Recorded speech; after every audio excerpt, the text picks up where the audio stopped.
TDP పార్టీకి సంబంధించినటువంటి కొంతమంది నాయకులు పేర్లు ఎఫ్ఐఆర్లో ఉంటే ఆ నాయకులని టీడీపీ పార్టీ నుంచి సస్పెండ్ చేసేసి మేము యాక్షన్ తీసేసుకున్నాము అని చేతులు దులుపుకుంటుంది ప్రభుత్వం.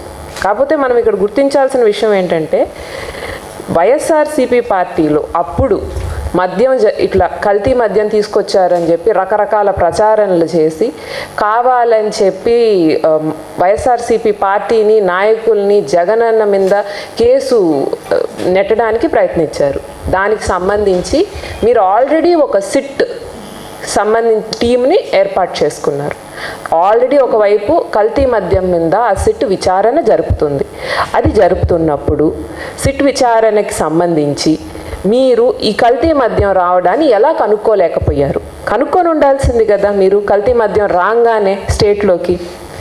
కాబట్టి మీరు ఇంత పెద్ద మద్యం కుంభకోణం జరుగుతుంటే సిబిఐ ఎంక్వైరీ చేయించకుండా కేవలం సిట్ టీంని ఏర్పాటు చేసి సిట్ విచారణ చేస్తుంది, మేము ఇట కొంతమందిని పట్టుకున్నాము అని చెప్పి కేసును పక్కదావ పట్టించేసి చేతులు దులుపుకొని అయిపోయింది. మీ ప్రభుత్వంలో జరిగినటువంటి సంఘటన, మీ ప్రభుత్వ బాధ్యత తీసుకోవాల్సినటువంటి సంఘటనని చేసిందంతా వైఎస్ఆర్సీపీ, మాకేం సంబంధం లేదంటే మీ ప్రభుత్వంలో జరిగిందండి. వైఎస్ఆర్సీపీ పార్టీ వాళ్ళు ఇంకొకరిలో వచ్చి కల్తీ మద్యం తీసుకొచ్చారు అని అంటే మీరేం చేస్తున్నారు?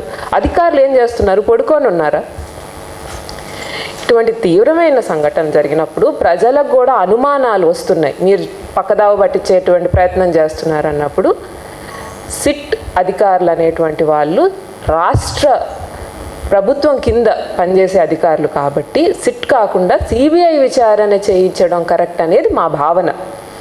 అయితే మీరు సిట్ విచారణ పెట్టి విచారిస్తున్నామన్న పేరుతో కావాలని చెప్పి ఇదంతా తీసుకొని వచ్చి జోగి రమేష్ అన్నని మీదకి నేరం నెట్టడం అనేది చాలా అన్యాయం అండి.